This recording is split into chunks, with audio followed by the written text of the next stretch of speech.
आपके बच्चों को आज की संगति ही तो गलत मिल गई। शराब पीने वालों की संगति मिल गई तो शराब पीने लग जाएंगे, गांजा पीने वालों की संगति मिल जाएगी तो गांजा पीने लग जाएंगे, और कथा भागवत मिल गई तो कथा भागवत में मन लगाएंगे, कीर्तन में मन लगाएंगे। कोई पढ़ने वाला बच्चा मिल गया तो पढ़ने में मन लगा लेंगे, ना पढ़ने वाला बच्चा मिल गया तो कहेगा वो नहीं पढ़ता तो मैं क्यों पढ़ूं। संगत का पूरा पूरा प्रभाव बच्चों के मस्तिष्क में पड़ता है। ये बात सही है कि गलत है? हाँ या ना मैया? पड़ता है ना। संगत बहुत मायने रखती है। अब नारद जी भजन करने लगे, नाम जप करने लगे, ध्यान करने लगे। करते करते जवानी निकल गई, बुढ़ापा निकल गया। आखिरी का टाइम आया, नारद जी रोने लगे, हे विधाता कि आपका दर्शन नहीं होगा। तब भगवान ने एक छवि दिखाई और जैसे बिजली चमकती है ऐसे दर्शन देकर अंतर्धान हो गए। नारद जी ने प्रणाम किया और रोने लगे, प्रभु कहाँ चले गए? आपका दर्शन करके धन्य हो गया मैं, पर कहाँ चली गई वो छवि? तब आकाशवाणी हुई, नारद बालक तेरा इस जन्म में मेरा, तू इस जन्म में मुझे प्राप्त नहीं कर सकता, पर तूने तपस्या की है, इस शरीर से तू मुझे नहीं पा सकता। अगला जन्म होते ही तू सदा सदा के लिए मुझे प्राप्त कर लेगा। वह नारद जी ने वह शरीर त्यागा और जो दूसरा शरीर धारण किया वह ब्रह्मा जी से प्रकट हुए नारद जी। और ब्रह्मा जी से जब प्रकट हुए तो नारद जी देवर्षि नारद कहलाए। वो देवताओं के भी ऋषि बन गए। किसके प्रभाव से? संतों के प्रभाव से। भाई नारद जी ने पिछले जन्म में क्या किया? संतों की सेवा की।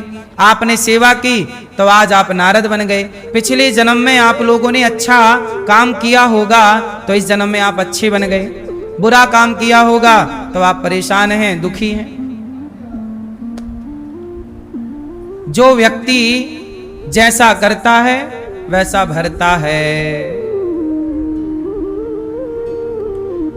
तो नारद जी की ये कथा सुन करके व्यास जी ने कहा कि ठीक कह रहे हैं आप, मैं भागवत की चर्चा करता हूं। तब व्यास जी ने देवर्षि नारद जी के कहने से इन्होंने श्रीमद् भागवत की रचना की। और भागवत की रचना कहां से की? महाभारत के युद्ध से। कहां से स्टार्ट की? महाभारत का युद्ध जो है ना, वो बहुत कुछ सिखाता है।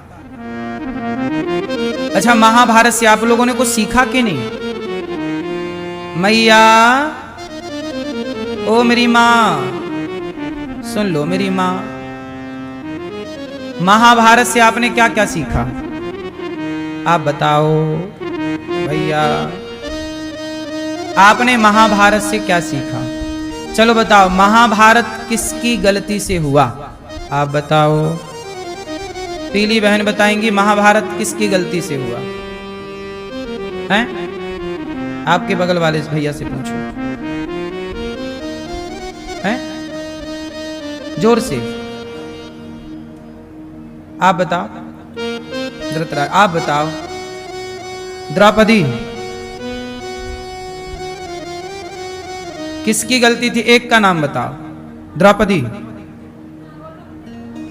किसकी गलती है? कौरव, ठीक है, कौरव तो 100 थे। एक का नाम बताओ। आप बताओ बेटा, पूरा महाभारत किसकी गलती से हुआ? भीम, भीम, भीष्म पितामह। मैया, महाभारत किसकी गलती से हुआ है? नारी का अपमान किया। हाँ हाँ सही कह रहे हैं आप। तो किसने किया था? दुर्योधन, ठीक है। आप बताओ। द्रौपदी, द्रौपदी की गलती से महाभारत हुआ। क्या गलती थी द्रौपदी की? दुर्योधन को बोल दिया था अंधे का बेटा अंधा, इसके कारण महाभारत हुआ। तो ये कहां पढ़ा आपने, कहां लिखा है अंधे का बेटा अंधा बोला द्रौपदी ने? नहीं, पूरे महाभारत में ये कहीं नहीं लिखा। ये टीवी सीरियल में बोला गया है। द्रौपदी ने ये बात बोली ही नहीं पूरे महाभारत में कहीं भी। पहली बात तो ये बोली नहीं। दूसरा, यदि बोला भी कि अंधे का बेटा अंधा, तो इसके बदले का मतलब ये नहीं कि हमने आपको कुछ कह दिया तो क्या उसके बदले में आप हमें सभा में खड़ा करके निर्वस्त्र करोगे? क्या दुर्योधन की ये हरकत सही थी कि भरी सभा में द्रौपदी को पकड़ना, बाल पकड़ के खींचना, फिर उसे नग्न करना, निर्वस्त्र करना? बताओ, क्या आपने किसी को कड़वे शब्द कह दिए, अंधा कह दिया, चलो, तो क्या इसकी सजा यह है कि आपको भरी सभा में नग्न किया जाए? बोलो। इसका मतलब यह हुआ कि द्रौपदी ने पहली बात तो यह शब्द कहे नहीं, कहे ही नहीं, लिखा नहीं है ना पूरे महाभारत में कहीं। फिर यह बात आई कहां से? आप लोग आजकल ना टीवी पर सीरियल देखते हैं और सीरियलों में जो दिखाते हैं आपको लगता है यही सच है। टीवी में, सीरियलों में जो आप देखते हैं वो बहुत सारी चीजें गलत होती हैं। टीवी वाले तो टीआरपी के लिए कुछ भी दिखाएंगे, कुछ भी उसे मसाला मिर्ची लगा के उसे और तड़कता भड़कता बना देते हैं। जबकि इसलिए कहता हूं कि सनातनियों को अपने ग्रंथ पढ़ने चाहिए। वाल्मीकि रामायण पढ़ना चाहिए सबको और महाभारत जरूर पढ़ना चाहिए। महाभारत पढ़ लिया तो सब कुछ पढ़ लिया। महाभारत क्यों हुआ? आप लोग कह रहे हैं, कुछ लोग, कि द्रौपदी की गलती से। द्रौपदी की क्या गलती थी?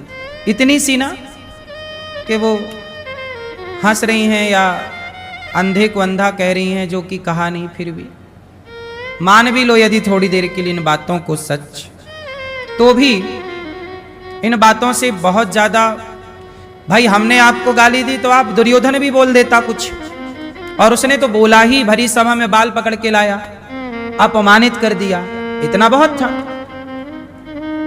इसका मतलब ये तो नहीं कि अब चल दुशासन कपड़े उतार, और कपड़े उतार के मेरी गोद में लाके बिठा, जंघा पे लाके बिठा, ये तो सब गलत था। इसलिए पूरे महाभारत का जिम्मेदार है दुर्योधन।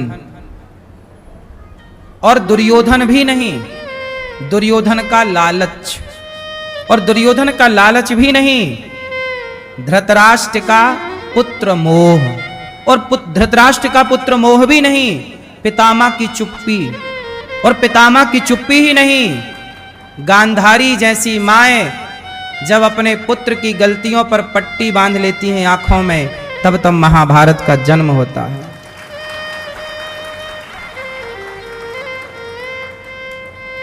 जितनी गलती दुर्योधन की थी उतनी गलती, बल्कि उससे कहीं ज्यादा गलती दुर्योधन की माता गांधारी की थी। हाँ या ना? जब द्रौपदी के कपड़े उतारे जा रहे थे तब गांधारी को क्या दौड़कर द्रौपदी के शरीर पर कपड़ा नहीं ढकना चाहिए था? क्या गांधारी को दौड़ करके दुशासन के गाल पर 2 थप्पड़ नहीं मारना चाहिए? क्यों रे मूर्ख, तो वो अपनी भाभी के कपड़े उतार रहा? ये इस घर की बहू है। गांधारी को क्या मोह की पट्टी नहीं उतार देनी चाहिए? पुत्र मोह की। गांधारी ने आंखों की पट्टी कब हटाई? जब दुर्योधन पर संकट आया, 99 कौरव मारे गए, एक पुत्र बचा दुर्योधन।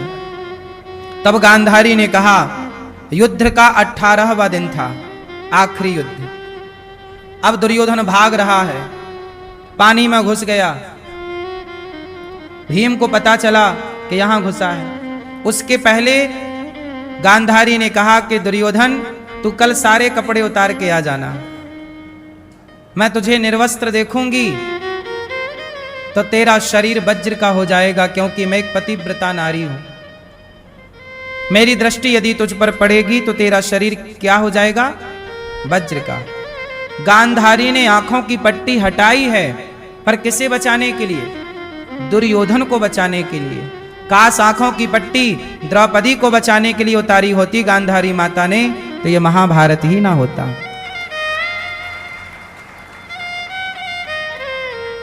माता, बच्चा बिगड़ता है तो कब बिगड़ता है?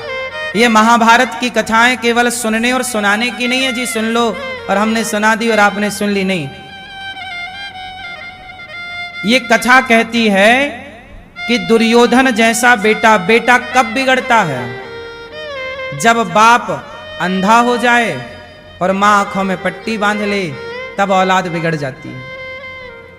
दुर्योधन के पिता धृतराष्ट्र अंधे थे, हाँ या ना? कहां से अंधे थे? बोलो बोलो जोर से। आंखों से नहीं, आंखों से अंधे को अंधा नहीं कहते। आंख वाला भी अंधा होता है कई बार। आंख वाला भी कई बार अंधा होता है। इसलिए आंखें नहीं थी, इसलिए ये नहीं कहा जा सकता कि अंधे हैं। दुर्योधन का धृतराष्ट्र अंधे कहां थे? पुत्र के मोह में अंधे थे। धृतराष्ट्र कहां से अंधे थे? पुत्र के मोह में अंधे थे। इतने अंधे थे कि वो सभा में बैठे थे और उनके सामने उनका बेटा उनकी ही बहू के कपड़े उतारे जा रहा है और उनकी बहू द्रौपदी चिल्लाए जा रही है, महाराज बचाओ, महाराज बचाओ। आप कैसे राजा हैं कि आपके दरबार में आपकी बहू को न्याय नहीं मिल रहा है, तो आम जनता को क्या न्याय दिलाते होंगे धृतराष्ट्र महाराज? आम जनता को क्या न्याय मिलता होगा धृतराष्ट्र के यहां, जब घर की बहू को न्याय नहीं मिला? लेकिन धृतराष्ट्र चुप रहे। क्यों चुप रहे? क्या राजा का कर्तव्य नहीं है कि वो प्रजा की आवाज सुने? राम ने प्रजा की बात सुनी और प्रजा के लिए अपनी पत्नी को वनवास भेज दिया। एक राजा राम है।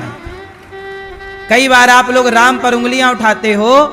एक राजा राम है जो प्रजा के लिए पत्नी को वनवास भेज दिए, और एक राजा धृतराष्ट्र है जो प्रजा की सुनने को ही तैयार नहीं। आप बताओ, राम जैसा राजा चाहिए कि धृतराष्ट्र जैसा?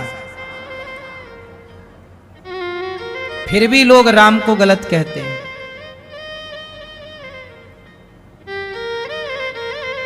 क्यों? फिर भी लोग गलत धृतराष्ट्र को नहीं, द्रौपदी को कहते हैं।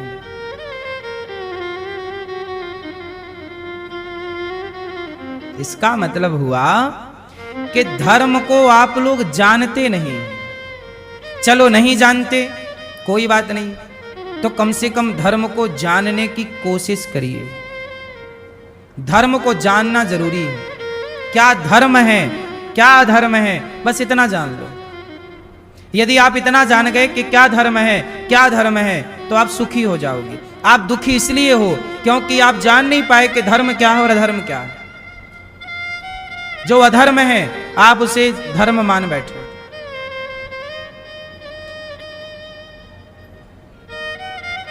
अच्छा बताओ, भगवान राम ने माता सीता को वनवास भेज दिया, किसके कहने से? एक धोबी के कहने से। धोबी ने कहा कि आपकी पत्नी गलत है, रावण के यहां रहकर आई हैं, पता नहीं शुद्ध है कि अशुद्ध है, साफ है कि नहीं। अच्छा, राम, क्या किसी के कह देने से हम अपनी पत्नी को वनवास भेज दें, ये सही है? उत्तर दो। अच्छा, राम की जगह आप होते तो क्या करते? जरा अपना अपना मत दीजिए हमें, आप बताओ।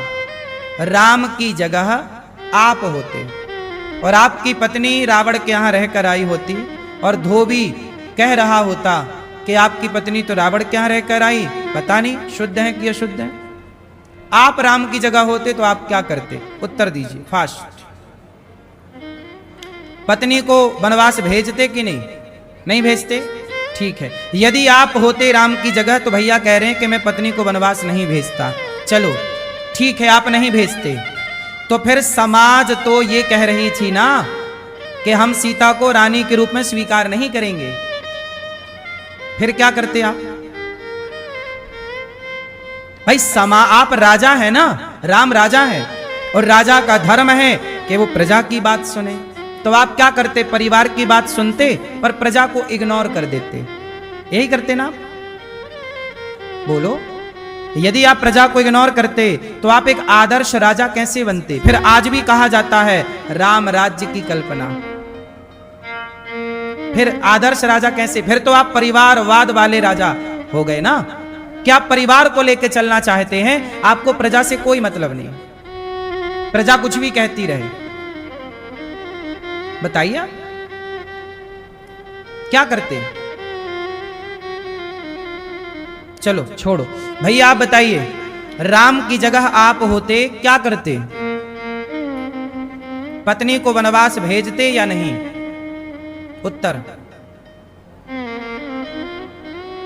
फास्ट, इतना ना सोचो, सब पता है आप लोगों को। वनवास ना भेजते पत्नी को? ना भेजते, ठीक है, बिल्कुल ना भेजते, आप अच्छे पति हो। फिर क्या करते? समाज में यह हल्ला मचा रहता कि सीता तो अपवित्र है, सीता तो अपवित्र है।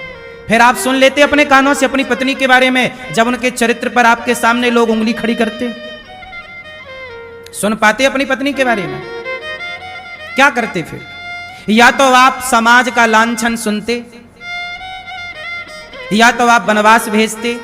यदि वनवास नहीं भेजते तो लांछन सुनिए, और लांछन सुनिए तो आप प्रजा कह रही है कि हम सीता को राज सिंहासन में देखना नहीं चाहते। तो जब आप सिंहासन पर बैठते तो आपके बगल की सिंहासन खाली होती। सीता मां की सिंहासन क्या होती? खाली, क्योंकि सीता मां को बैठा हुआ जनता नहीं देखना चाहती थी। आप क्या करते? आप राजा हैं, राम राजा है, और ऐसे वैसे राजा नहीं, सारे संसार के राजाओं के आदर्श राजा बनना है। तो एक आदर्श राजा का धर्म क्या है, जरा मुझे बताइए। आप बताओ भैया, आप होते क्या करते? धोबी को ही मरवा देते। तू मेरी पत्नी पे लांछन लगा रहा, आज साले तुझे फांसी पे चढ़ाऊं। भाई सबसे बढ़िया उपाय तो यही है कि आपकी पत्नी को गलत कहा ना इसने, इसी को फांसी। यदि लांछन लगाने वाले धोबी को राम फांसी पे लटकाते तो सीता माता पर लगा हुआ आरोप सिद्ध हो जाता। अभी तो केवल सीता मां पे क्या लगा है? क्या लगा है? आरोप लगा है। अभी वो आरोप साबित नहीं हुआ, लेकिन धोबी को मरवाते ही वो आरोप क्या हो जाता? फिर लोग कहते अच्छा धोबी को मरवा दिया मतलब सीता गलत होंगी, इसलिए तो राम ने मरवा दिया। फिर सीता मां और समाज की नजरों में क्या हो जाती? गलत हो जाती। अब बताओ बगल वाले भैया, राम की जगह आप होते क्या करते? पीले वाले भैया आप बताओ। हाँ हाँ आप बोलो, आप राम की जगह होते क्या करते? हैं? वनवास नहीं भेजते हैं? नहीं भेजते तो क्या करते? वही तो हमें बताओ। हैं? प्रजा से बात करते, क्या बात करते? कि भैया हमारी पत्नी पे लांछन ना लगाओ, ऐसी बात करते? मानती तुम्हारी बात कोई? इतनी भोली भाली जनता थी क्या कि तुम्हारे हाथ विनती जोड़ने से मान जाते लोग? सच बताएं, सीता मां को वनवास भेजने में सीता माता का ही भला है। किसका भला है? क्यों? यदि नहीं भेजते तो आप जिस गली में रहते हैं वो गली के सारे लोग आपको गलत बोले, आपके आते जाते खाते पीते, क्या आप बर्दाश्त कर पाओगे? सीता मां वहां रहती तो क्या समाज जीने देती? बोलो, कितने लोग समाज के टॉर्चर के कारण मर जाते हैं, आत्महत्या कर लेते हैं। अभी एक बाप ने अपनी बेटी को गोली मार दी कुछ दिन पहले, खबर न्यूज में अखबारों में थी। और एक बाप ने अपनी बेटी को गोली मार दी। क्यों? उसी बाप ने, जिस बाप ने बेटी को पढ़ाया लिखाया योग्य बनाया, हुआ बस इतना कि बेटी कमाने लग गई और कमा करके अपना घर चलाने लग गई। तो लोग ताने मारने लग गए, अरे तू तो अपने बेटी की कमाई खाता है, अरे तू तो अपनी बेटी की कमाई खाता है। तो उस बाप को जब लोग ताने मारने लग गए तो बाप ने बेटी से कहा कि बेटी तू मत कमाया कर। वो घर पे एकेडमी चलाती थी, कुछ कोचिंग वगैरह देती थी। तो बाप ने मना किया, बेटी तू कमाया मत कर। तो बेटी ने नहीं मानी, और जब नहीं मानी तो बाप जिस गली से गुजरे लोग हंसते, अरे ये तो बेटी की कमाई खाता है, अरे ये तो बेटी की कमाई खाता है। देखो जरा, दुनिया साथ नहीं देती, ताने मारती। और वो तानों का प्रभाव ये पड़ा कि उस बाप ने बंदूक उठाई और अपनी उस बेटी को गोली मार दी, जिसको गोद में कभी खिलाया होगा, बाहों के झूले में कभी झुलाया होगा, पढ़ाई लिखाई के लिए कभी खर्चे दिए होंगे। उस बाप ने गोली मारने के, अब मुझे आप लोग बताइए कि उस बाप ने अपनी बेटी को गोली मारा, बताइए जिम्मेदार वो बाप है या वो समाज है? बोलो, समाज को दंड नहीं मिला, बाप को जेल हो गई। ऐसे ही सीता मां के केस में समाज दोषी है, ना कि राम ना कि सीता। दोषी कौन? समाज का इतना टॉर्चर होता है ना कई बार कि लोग मर जाते हैं। अभी एक लड़के के बारे में मैंने और सुना, वो मेकअप करता था, एक लड़का था, उसको इतना परेशान किया, उस लड़के ने अच्छा खासा कमाता और उसने आत्महत्या कर ली। केवल लोगों ने उसे गलत गलत बोला, केवल समाज के टॉर्चर के कारण। तो हत्यारा कौन है साहब? बोलो, तुम्हारी गली, तुम्हारे मोहल्ले में बैठे हुए जो लोग हैं, उनका प्रभाव तुम्हारे जीवन में बहुत गहरा पड़ता है। चार लोग क्या कहेंगे, इन बातों का प्रभाव बहुत मायने रखता है साहब जीवन में। इसलिए कहता हूं कि अपना आचार, अपना विचार, अपना व्यवहार इतना पवित्र रखो कि कोई कुछ ना कहे।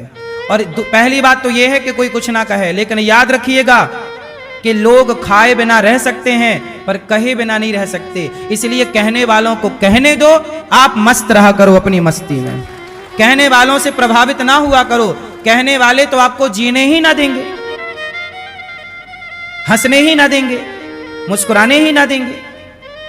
तुम हंसो तो दिक्कत लोगों को, तुम चलो तो दिक्कत लोगों को, तुम कमाओ तो दिक्कत लोगों को, तुम संपन्नता की ओर बढ़ो तो दिक्कत लोगों को, तुम डबल स्टोरी घर बना लो तो दिक्कत लोगों को, तुम घास की झोपड़ी में रहो तो दिक्कत लोगों। अरे कुछ नहीं कर पाया, घास की झोपड़ी में रहता है, अरे इसने बड़ा महल बना लिया, हाँ हाँ बेईमानी किया होगा।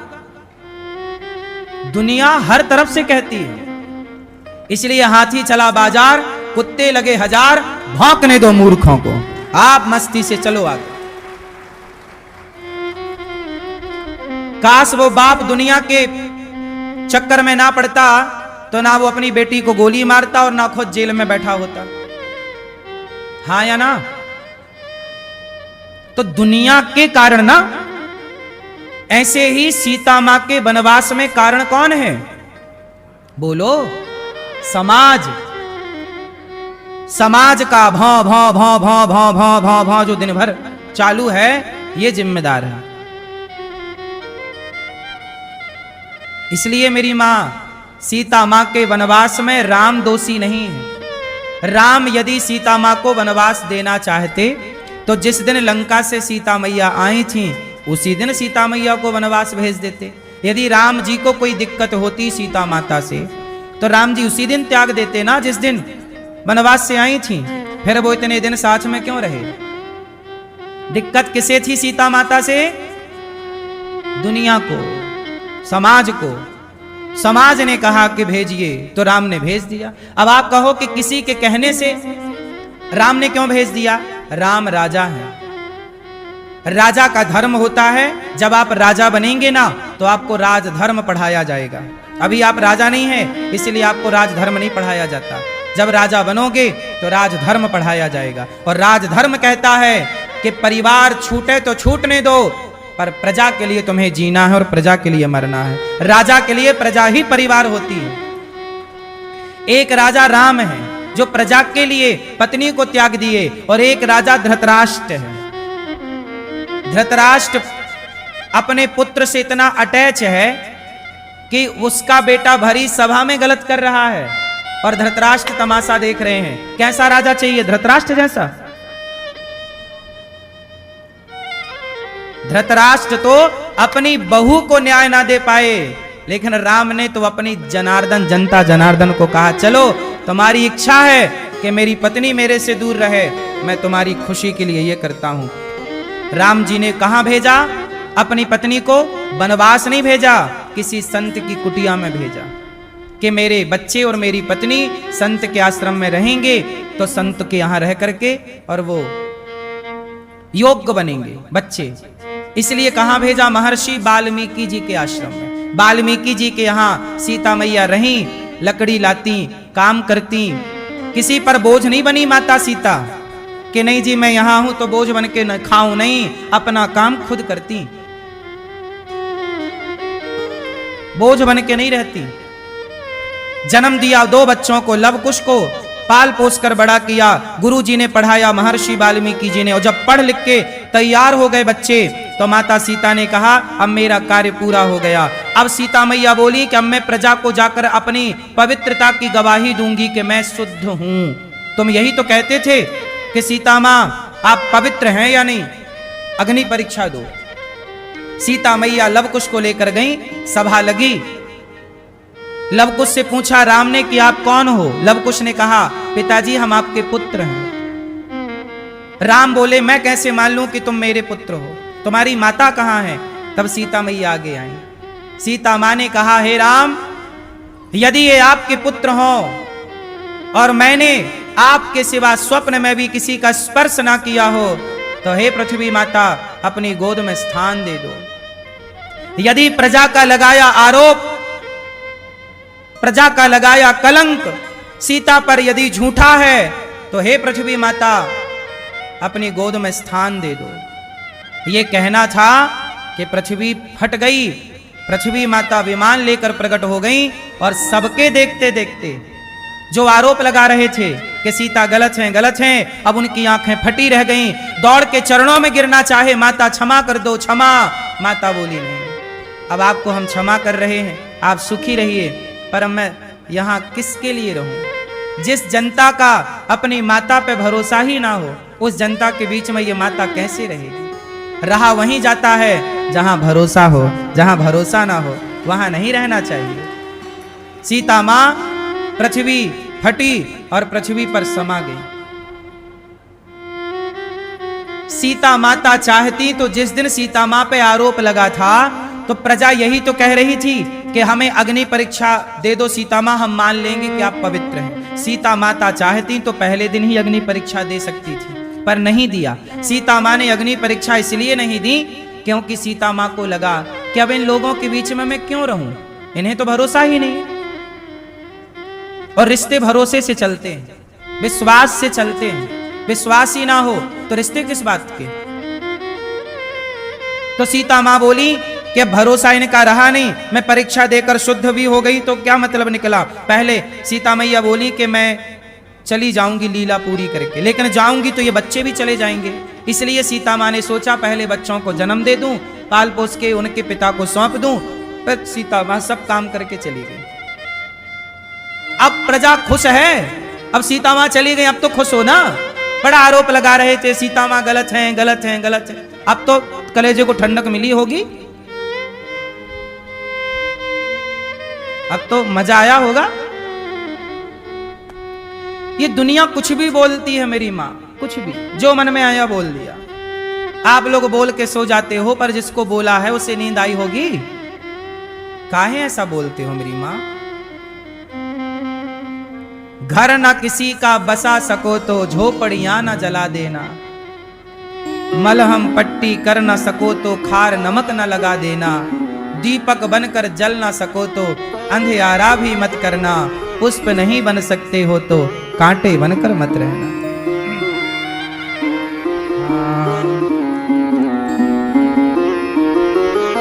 घर न किसी का बसा सको तो झोपड़ियां न जला देना। मलहम पट्टी कर न सको तो खार नमक न लगा देना। दीपक बन कर जल न सको तो दीपक बन कर जल न सको तो अंधियारा भी मत करना। पुष्प नहीं बन सकते हो तो कांटे बन कर मत रहना। भला किसी का कर न सको तो बुरा किसी का मत करना। पुष्प नहीं बन सकते हो तो कांटे बन कर मत रहना। भला किसी का नहीं कर सकते तो क्या मत करना। चलो अब बताओ कि सीता माता के वनवास जाने में कारण कौन था। सब बताओ कौन कारण। जोर से बोलो बोलो मेरी मां। समाज, लोग जिम्मेदार हैं।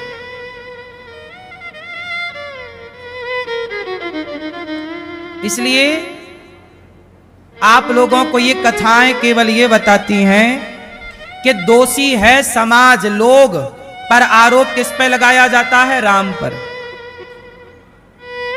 आरोपी है धृतराष्ट्र, परंतु आप किसे कहते हैं। द्रौपदी। जो निर्दोष है उसे दोषी करार दिया जा रहा है और जो दोषी हैं उन्हें निर्दोष छोड़ दिया जा रहा है। तो भरी सभा में जब द्रौपदी के कपड़े उतारे गए तो जिम्मेदार कौन था। बोलो मेरी मां। धृतराष्ट्र को अंधा कहते हैं। कौन से अंधे थे वो। पुत्र के मोह में अंधे थे। आप भी पुत्र के मोह में ऐसे अंधे ना बन जाना कि पुत्र कुछ भी करे और आप अंधे बन के तमाशा देखो। बेटा कुछ भी करे और तुम आंखों में पट्टी बांधे घूमो। बाप कैसा हो। जिम्मेदार। मां कैसी हो। जिम्मेदार। अंधे ना बन जाना। पुत्र गलती करे तो उसे समझाओ। शास्त्र चाणक्य लिखते हैं कि माता शत्रु पिता वैरी ये न बालो न पाठिता न शोभते सभा मध्य हंस मध्य आगे की तरह टूट जाता है। पूरा पक्का भरोसा करिए। देखिए ये दास अनिरुद्ध किसके भरोसे बैठा है, किसके भरोसे रहता है। मीडिया ने, भारत के मीडिया के कुछ मीडिया ने कितना कुछ ना बोला, क्या क्या बदनाम करने की और छवि खराब करने की मीडिया ने कितनी कोशिश की, लेकिन देखो हमें भरोसा भगवान पर है कि जब ये बैठे हैं तो कोई क्या करेगा। सांच को वाच नहीं। भरोसा किस पर रखिए। भगवान पर। दुर्योधन क्या बिगाड़ सका अर्जुन का। रावण क्या बिगाड़ सका राम का। जब भगवान आपके साथ हो, लड़ाई धर्म की हो, तो ईश्वर साथ है ना मेरी मां। इसलिए लाख बिगाड़ने दीजिए लोगों को। आप कहते रहिए, आप सुनते होंगे ना कि आप सबके साथ अच्छा करते हैं, आपके साथ बुरा होता है। करने दीजिए लोगों को बुरा, लेकिन आपका जब भगवान भला करने के लिए बैठे हैं तो लाख प्रयास करने पर भी कोई आपका बुरा नहीं कर सकता। प्रहलाद के पिता ने प्रहलाद को आग में डाल दिया। होलिका लेकर बैठ गई। सगी बहन थी हिरण्यकश्यपु की होलिका। प्रहलाद को गोद में लेकर बैठ गई, पर वो होलिका जल गई, प्रहलाद को आंच ना लगी।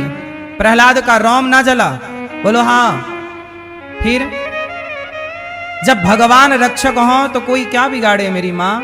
इसलिए बिगाड़ने वाले से प्रभावित मत होइए, क्योंकि बनाने वाले प्रभु पे भरोसा ज्यादा रखे कि वो है, वो चाहेगा तो किसी के बिगाड़े कुछ बिगड़ता नहीं है मेरी माँ। जिसे बनाया ही भगवान ने हो उसे बिगाड़ेगा कौन। हाँ, जिसे बनाया ही भगवान ने हो उसे बिगाड़ेगा कौन। इसलिए कहता हूं, भरोसा भगवान का मंत्र जाप मम दृढ़ विश्वासा, पंचम भजन सो वेद प्रकाशा। माता द्रौपदी पर भगवान ने कृपा की। इसके बाद महाभारत में द्रौपदी के 5 पुत्रों को अश्वत्थामा ने मार दिया। द्रौपदी के पुत्रों को मारने वाला हत्यारा अर्जुन ने अश्वत्थामा को लाकर भगवान ने द्रौपदी के सामने खड़ा किया। द्रौपदी ने कहा इसे छोड़ दो। भगवान ने कहा ब्रह्म बंधुर्न हन्तव्य आतताई वधारण, मयैवो भयमाम्नातं परिपायनुशासनम। ब्राह्मण को कभी मारो मत, आतताई को कभी छोड़ो मत। अश्वत्थामा जन्म से ब्राह्मण है, कर्मों से आतताई है, इसलिए इसे मार भी दो और इसे छोड़ भी दो। अश्वत्थामा के सिर की मणि निकालकर उसे नगर से निकाल दिया। मैया ध्यान से सुनो। मैया, ओ भैया, काहे खड़े हो लाला? बैठने के लिए ईश्वर ने थोड़ा सा स्थान दे रखा है तो बैठ जाओ। सब बैठ जाओ मेरी माँ। ओ लाल पीली मैया, कहाँ चली मेरी माँ? जा रही हो घर? जाओ टाटा, फिर आना जल्दी।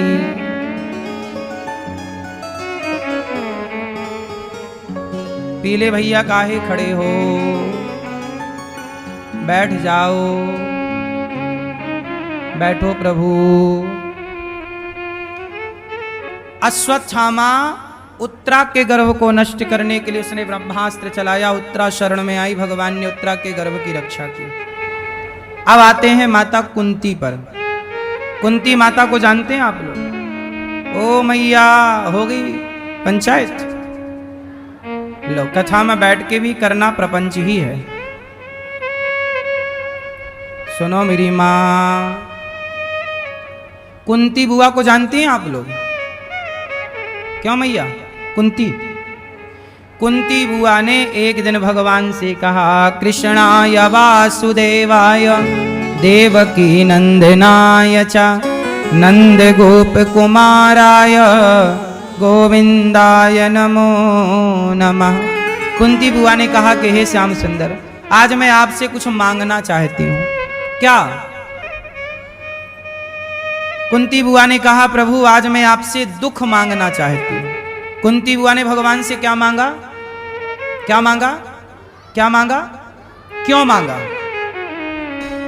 सारी दुनिया सुख चाहती है। सारी दुनिया क्या चाहती है? सुख। पर कुंती बुआ ने क्या मांगा? क्यों? क्योंकि कुंती बुआ बोली कि प्रभु, मेरे जीवन में जब जब दुख था, संकट था, तब तब आप आते रहे और मुझे उस दुख से बचाते रहे। अब मेरे जीवन से दुख हो गया खत्म, क्योंकि मेरा बेटा बन गया राजा महाभारत जीतने के बाद। अब मेरा दुख खत्म, तो मुझे डर इस बात का है कि अब दुख ही नहीं है, तो आप कैसे आओगे बचाने के लिए? दुख था तो आपका इसी बहाने दर्शन होता था। इसलिए दुख में सुमिरन सब करें, सुख में करे न कोई। जो सुख में सुमिरन करें, सो दुख काहे को होय। भगवान का स्मरण कब करना चाहिए? सुख में। यदि सुख में करते रहोगे तो दुख आएगा ही नहीं। दुख आता ही इसलिए है जब आप सुख में भगवान को भूल जाते हैं। अच्छा बताओ, सुख बेहतर है कि दुख अच्छा है? क्या बढ़िया? यदि आपके घर में सारी सुविधाएं हैं, यदि आपके घर में सारी सुविधाएं हैं तो आप ये मान लीजिए कि आप बीमार होंगे ही होंगे। क्यों जी, बात सही है? पहले के लोगों के घर में सुविधाएं नहीं थी। कुएं से पानी भरना होता था, कुएं में जाकर, तालाब में जाकर कपड़े धुलने होते थे। घर का स्वयं का बड़ा आंगन होता था, स्वयं को झाड़ू पोंछा लगाना होता था। कोई नौकर चाकर की ज्यादा व्यवस्थाएं थी नहीं, गरीबी थी। पहले के लोग खुद सारा काम करते थे, सुविधाएं कम थी, तो पहले के लोग क्या थे? स्वस्थ थे।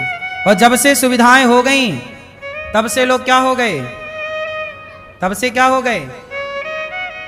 पहले हॉस्पिटल इतने आपको दे दिया कुंती माता पर कृपा की, इसके बाद भगवान भीष्म पितामह पर कृपा करने गए। भीष्म पितामह बाणों की सैया पर लेटे हैं, कृष्ण का इंतजार कर रहे हैं। कृष्ण, भीष्म पितामह कहां लेटे हैं? बाणों की सैया पर, इंतजार, कृष्ण आएंगे, कृष्ण आएंगे। कृष्ण, बाणों की सैया लगी ना, बाण लग गए, छाती पर, शरीर पर गिरे हैं। पितामह को इच्छा मृत्यु का वरदान था, चाहते तो मर जाते। जानते हो ये भीष्म पितामह किनके बेटे हैं? किनके बेटे हैं? किनके? गंगा, गंगा मैया के बेटे हैं। भीष्म पितामह किनके बेटे हैं? गंगा पुत्र। इनके पिता शांतनु ने वरदान दिया कि पुत्र तू इच्छा मृत्यु का वरदान मैं तुझे देता हूं, जब तक तू नहीं चाहेगा तब तक तुझे मौत मार नहीं सकती। ऐसे पितामह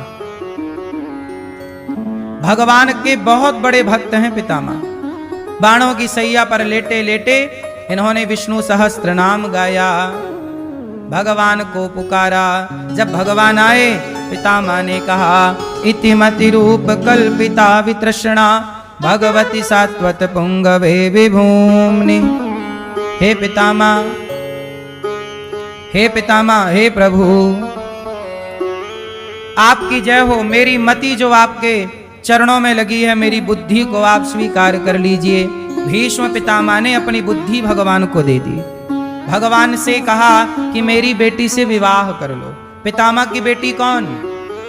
बुद्धि। आपकी बेटी कौन? आपकी बुद्धि। आपकी बुद्धि, अपने बुद्धि को भगवान के चरणों में समर्पित कर दीजिएगा, ताकि आपका मन, आपकी बुद्धि भगवान में ही लगी रहे और कहीं ना लगे। विवाह कर लो मेरी बेटी से। पितामह बहुत बड़े भक्त थे, स्मरण कर रहे हैं, ध्यान भगवान का। भगवान आए, कहा पितामह जरा पांडवों को उपदेश करिए। समझाने लगे, बुरा ना देखना पुत्रो, बुरा ना सोचना, बुरा ना बोलना, बुरा ना सुनना। द्रौपदी हंस पड़ी। पितामह, जब मेरी साड़ी उतर रही थी, आप सबसे आगे बैठे थे, तब आपको ज्ञान नहीं आया कि आप गलत कर रहे हैं? आपको बोलना चाहिए था। पितामह बोले, द्रौपदी मैं कैसे बोलता बेटा, गलती दुर्योधन का अन्न मैंने खाया, मेरी बुद्धि दूषित हो गई, मैं कुछ बोल ना पाया। भक्तों, आप जैसा अन्न खाते हैं आपका वैसा ही मन होता है। जैसा खाए अन्न वैसा रहे,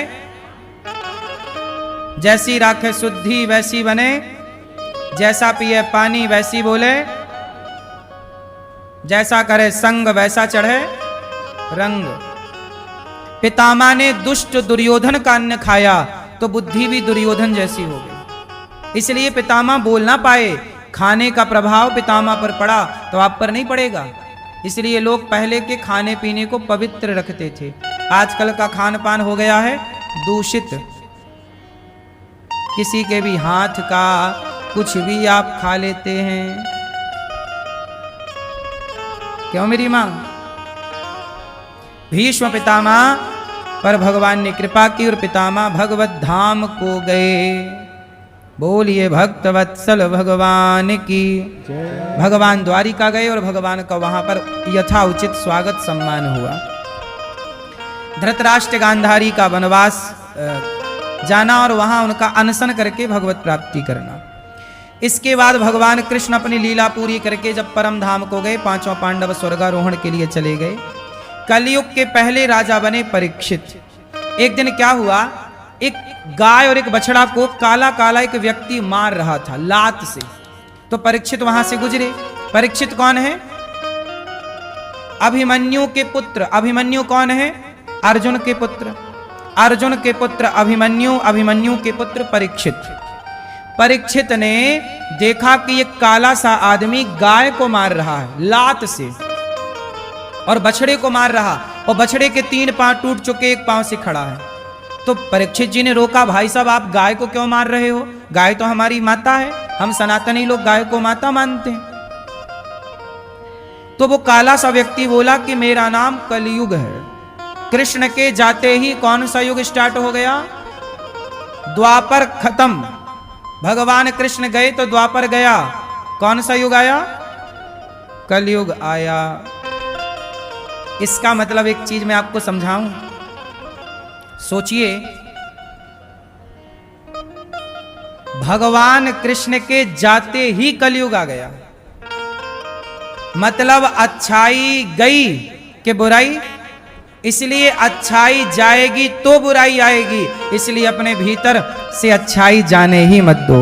भीतर अपने घर में, अपने हृदय में अच्छाई को जगह दो, जाएगी अच्छाई तुरंत, एक क्षण ना लगेगा। लाइट गई कि तुरंत अंधकार आया। हाँ या ना? ऐसा नहीं कि अंधकार को सूचना देना, भाई साहब लाइट चलेगी, अब अंधकार भाई साहब आप आ सकते हैं, ऐसा तो नहीं है। लाइट जाते ही, दीपक बुझते ही अंधकार। उसी तरह भगवान कृष्ण के जाते ही कलयुग। कलयुग आया तो क्या हुआ? गाय को लात। कलयुग में सबसे पहले किस पर अत्याचार हुआ? गाय पर। कलयुग में सबसे पहले किसे टारगेट किया गया? हाँ, इसलिए आज पूरी दुनिया गाय का मांस खाने लग गई है, सनातनियों को छोड़ के। किसका मांस खाने लग गई? जहां गाय का मांस खाने लग जाए, गाय पर अत्याचार होने लग जाए, समझ लो कि कलयुग चालू हो गया भैया, कलयुग है। कलयुग में कुत्तों का सम्मान है पर गाय का सम्मान, हाँ या ना? गाय का सम्मान नहीं है। गाय की रक्षा के लिए कोई प्रयास नहीं है। गौ हत्या हमारे राष्ट्र में हो रही है, गाय के लिए कोई बोलने वाला नहीं है। गाय की हत्या हो रही है, बड़े बड़े संतों ने अपना बलिदान दे दिया, पर कोई इस देश में इतना बड़ा गाय के लिए आंदोलन नहीं हुआ। अनिरुद्धाचार्य का जितना विरोध किया गया, क्या इतना गौ हत्या का विरोध किया गया? बोलो, अनिरुद्धाचार्य का विरोध जितना मीडिया ने किया, क्या गौ हत्या का विरोध इतना मीडिया ने कभी किया? इसका मतलब कुछ लोग चाहते हैं कि गौ हत्या होती रहे, और अनिरुद्धाचार्य यदि गौ हत्या के लिए कुछ बोल रहा है तो उसी की आवाज को बंद किया जाए। कलयुग है ना साहब, कलयुग है। एक अभी पत्रकार हमारे पास आए, बोला कि महाराज जी कोई कैसे भी रहे, आपको क्या दिक्कत है? कानून बना है आजकल तो, बोले लिव इन में रहने का कानून बना है। मैंने कहा भाई साहब यदि लिव इन में रहने का कानून बन सकता है तो गौ हत्या रोकने का भी एक कानून बनवा दो, गौ हत्या तो रुक जाए। यदि कानून सबके हित की बात करता है तो गाय के हित की बात कानून कब करेगा? सबके अधिकार की बात कानून करता है तो गाय के अधिकार की बात कानून कब करेगा? गाय हम सब की माता। आप कितने लोग गाय को माता मानते हो? मानते हो? तो फिर क्या आप सब गाय की हत्या देखना चाहते हैं? तो क्यों हो रही है इस राष्ट्र में गौ हत्या? कलयुग आया तो एक गाय को लात मार रहा था, कलयुग। परीक्षित जी ने पूछा तू कौन है? बोले मैं कलयुग हूं। तो क्यों यहां गाय को लात मार रहा है? बोले जहां ये गैया रहती है वहां मुझे रहने नहीं देती, कलयुग बोला, परीक्षित जी बोली निकल जा मेरे राज्य से, कलयुग दिखाई मत पड़ना। कलयुग बोला महाराज मैं बहुत बुरा हूं पर मुझे में एक अच्छाई है। क्या अच्छाई है तुझ में? अच्छा बताओ कलयुग अच्छा है कि बुरा है? मैया कहां चली मेरी माँ, कलयुग को भगाने जा रही हो, जाओ खदेड़ के आओ।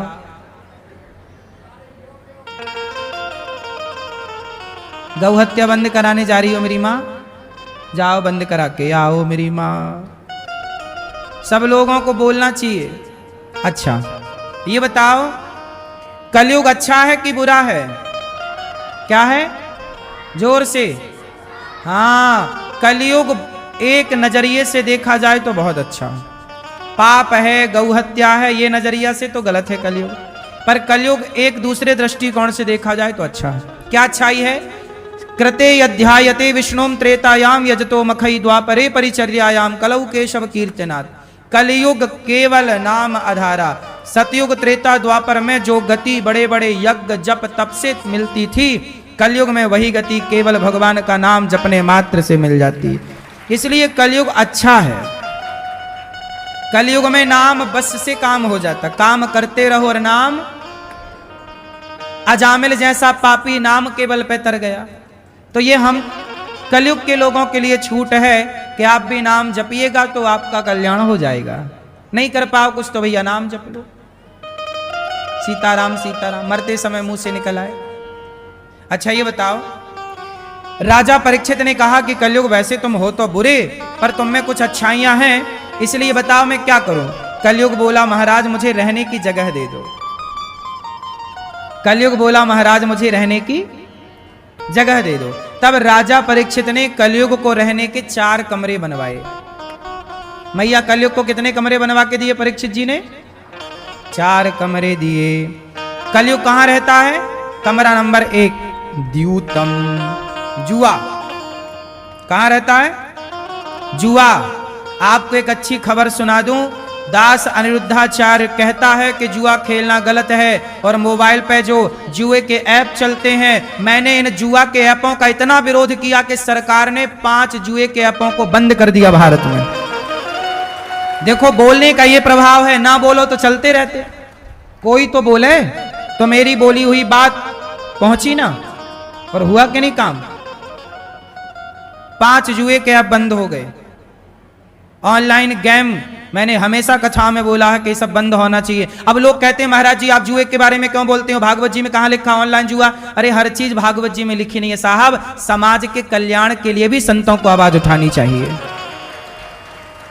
समाज के कल्याण और उत्थान के लिए संत नहीं बोलेंगे तो कौन बोलेगा? अब ऑनलाइन जुआ चल रहा है, ऑनलाइन गेम चल रहे हैं, ये बच्चों की जान ले रहे हैं, तो फिर क्या इनको बंद नहीं होना चाहिए? इनकी आवाज कौन उठाएगा? हम जैसे लोग नहीं उठाएंगे कौन उठाएगा? अब लोग कहते हैं महाराज आप तो बस भागवत जी में जो लिखा भागवत जी वही सुनाओ, कथाएं सुनाओ, आप यहां वहां की बातें क्यों करते हो? क्या करें साहब, समाज गलत दिशा पर जा रहा है तो जाने दें, क्या रोकना जिम्मेदारी है? बताओ आप लोग बताओ क्या करें, बोला करें कि नहीं बोला करें? फिर इसलिए दास ने बोला। तो देखिए मैं अमेरिका में था जब मेरे खिलाफ यहाँ के कुछ न्यूज चैनल षड्यंत्र के तहत मुझे बदनाम करने का प्रयत्न, तब मैंने बोला था कि देखो मोबाइल पे गलत गलत ऐप डाउनलोड कराने का कुछ न्यूज चैनल भी तो प्रचार करते हैं ना, हाँ या ना? बड़े बड़े सुपर डुपर स्टार किसका प्रचार करते हैं? जुए का, सट्टे का, गुटके का। मैंने बोला इनके खिलाफ कथा में, तो वो बात शायद सरकार तक पहुंची और एक्शन लिया गया। आज की तारीख में 5 जुए के ऐप बंद हो गए। ये प्रभाव है बोलने का।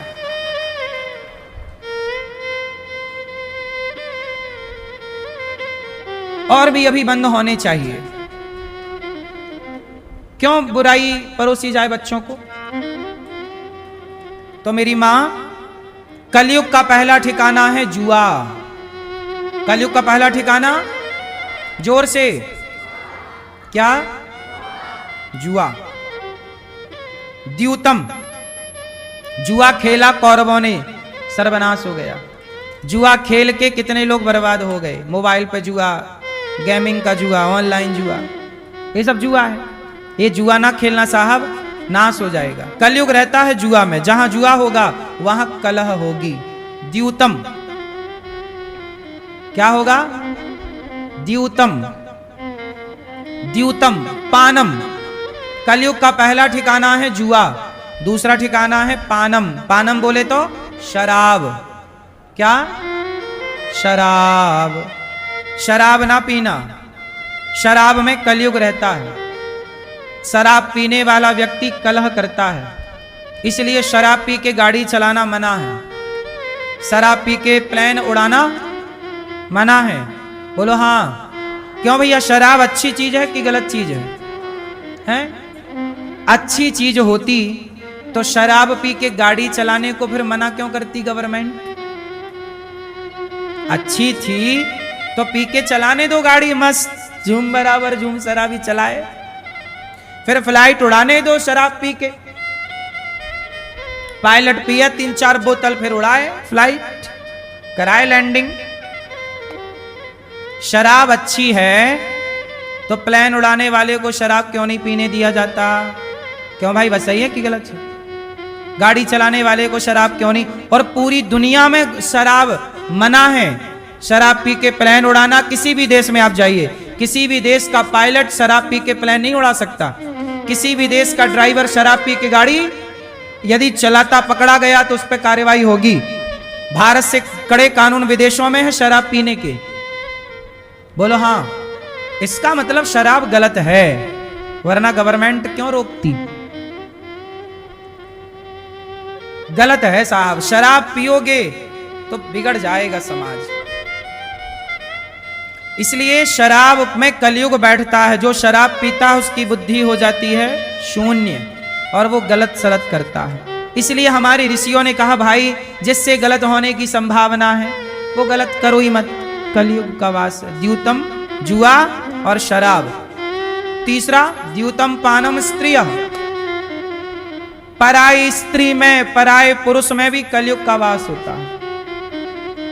पर नारी पैनी छुरी तीन तरफ से खाए, धन हरे यौवन हरे घोर नरक ले जाए। पराए पुरुष, पर पुरुष, पर नारी में क्या होता है? क्यों? आपका पति पराई औरत को देखने लग जाए, आपकी स्त्री पराई पुरुष को देखने लग जाए तो समझ लो कि खोपड़ी में कलयुग बैठ गया है और ये कलयुग बैठ के गलत गलत करा रहा है। हाँ या ना? कहते ना विनाश काले, विनाश काले। हाँ, आदमी गलत नहीं होता। आदमी जब गलत सोचने लगता है, गलत संगति करने लगता है तो कलयुग पकड़ लेता है। फिर कलयुग अपने हिसाब से आपको नचाता रहता है। अब कलयुग में क्या क्या सुनने को मिलता है?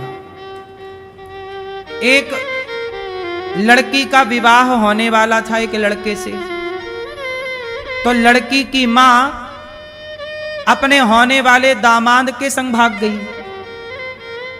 मां बोली बेटी अभी तू बैठ, मैं घूम के आती हूं।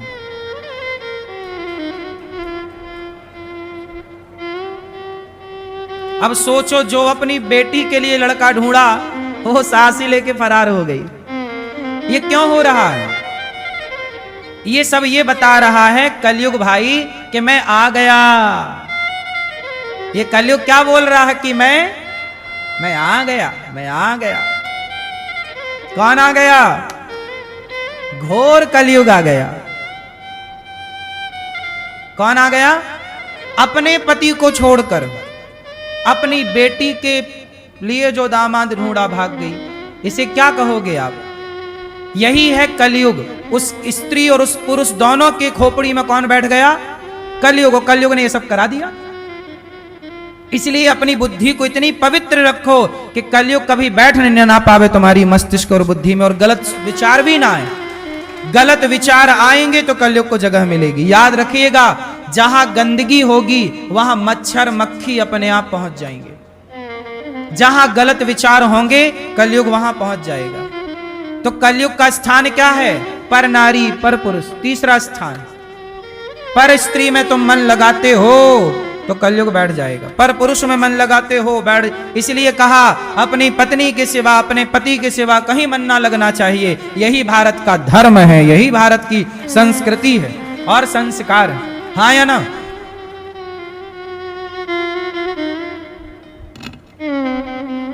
कलयुग, कलयुग का तीसरा स्थान यही। और चौथा क्या? मांस। आप खाते हो मांस? अंडा? भैया, चश्मा वाले भैया, आप खाते हो मांस? मछली, मुर्गा, मुर्गी, बकरा, बकरी? भैया आप खाते हैं अंडा? ये भैया पीले। आप बेटा आप खाते हो? आप खाते हो? अंडा नहीं खाते, मछली भी नहीं, मुर्गा भी नहीं, मुर्गी भी नहीं, सुअर नहीं खाते। क्यों छोरा, आप अंडा खाते हो? आप अंडा खाते हो? अंडा नहीं खाते।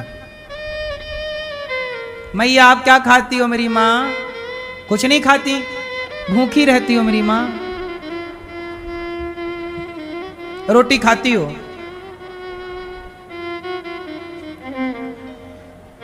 कलयुग वहां बैठा है जहां हत्या हो रही है, मछली की, मुर्गा की। अपने स्वाद के लिए लोग मारे जा रहे हैं, मारे जा रहे हैं, मारे जा रहे हैं। किसके लिए? अपना पेट भरने। भैया किसी का मांस खा के अपना पेट काहे भर रहे हो जब तुम्हारे लिए भगवान ने 56 भोग बनाए हैं? हम तो देखो 56 भोग बनाए, दाल चावल सब्जी रोटी से ही पेट भर लेते हैं। हम तो एक बार खाते हैं, दिन भर के लिए हो जाता है। 2 बार भी नहीं खाते, हम एक बार ही खाते हैं दिन भर, और आपसे ज्यादा काम करते हैं एक बार खा के। तुम्हारा पेट है भैया, ये मांस खाने वालों का पेट है कि शमशान है? इसलिए मांसाहार ना करो। कलयुग के 4 स्थान। 5वां स्थान बेईमानी से कमाया गया धन। जो आप बेईमानी से कमाते हो, भ्रष्टाचार करते हो, चोरी करते हो, गलत। आप लोग चोरी करते हैं? क्यों मेरी मां? हाँ या ना? दूसरे की चप्पल अप्पल तो नहीं चुरा लेते हैं कि हमारी कोई ले गया तो हम भी चुरा लें दूसरे की? क्यों चप्पल चुराती हो मैया? लोग चप्पल चुरा लेते हैं। चोरी नहीं करना चाहिए कभी। 2 काम बिल्कुल ना करना जीवन में कभी। पहला चोरी, दूसरा जारी। चोरी जारी से बचना। चोरी मतलब चोरी करना, और जारी मतलब, जारी क्या होती है बताओ जरा? जारी मतलब पराई स्त्री को देखना, पराई पुरुष को देखना। गांव के लोग कहते हैं ना, चोरी जारी से बचना। चोरी कभी ना करना और अपने चरित्र से कभी ना गिरना। बस यही चीजें हैं। यदि आप अपने चरित्र से नहीं गिरते और चोरी नहीं करते तो कोई आपका बाल भी बांका नहीं कर सकता। बात समझ में आई? चोरी जारी से बचना। बच्चों को भी सिखाओ ये सब। तो कलयुग के 5 स्थान हो गए। बच्चों को ईमानदार बनाओ, डॉक्टर बनाओ, एडवोकेट बनाओ, इंजीनियर बनाओ, सरकारी पदों पर बच्चे जाएं पर ईमानदार होकर के जाएं। अच्छा एक बात बताओ मेरी माँ, यदि भारत के लोग ईमानदार हो जाएं तो हमारा देश सोने की चिड़िया फिर से बन सकता है कि नहीं? कितने लोग इस बात से सहमत हैं? सच बताओ मेरी माँ, भारत का प्रत्येक व्यक्ति ईमानदार हो जाए, छोटे से छोटे पद में बैठा और बड़े से बड़े पद में बैठा भारत का नेता ईमानदार हो जाए, आम जनता ईमानदार हो जाए, तो हमारा देश सोने की चिड़िया 2-4 साल में ही बन जाएगा। इतना अधिक भ्रष्टाचार है ना हमारे राष्ट्र में कि वो भ्रष्टाचार के कारण सोने की चिड़िया टिक नहीं पा रही है। हाँ या ना? भ्रष्टाचार बहुत ज्यादा है। ईमानदार सबको होना पड़ेगा मेरी मां। हम सबको क्या बनना पड़ेगा? ईमानदार। अमेरिका हम गए, ऑस्ट्रेलिया हम गए, वहां जाके हमने सब चेक किया, देखा, पूछा, जानकारी ली, पड़ताल की। बताते हैं वहां सरकारी सिस्टम में भ्रष्टाचार है ही नहीं। सामान्य आम जनता के लेवल पर आपका काम यूं ही हो जाता। 1 भी रुपए आपको एक्स्ट्रा नहीं देना पड़ता किसी को, किसी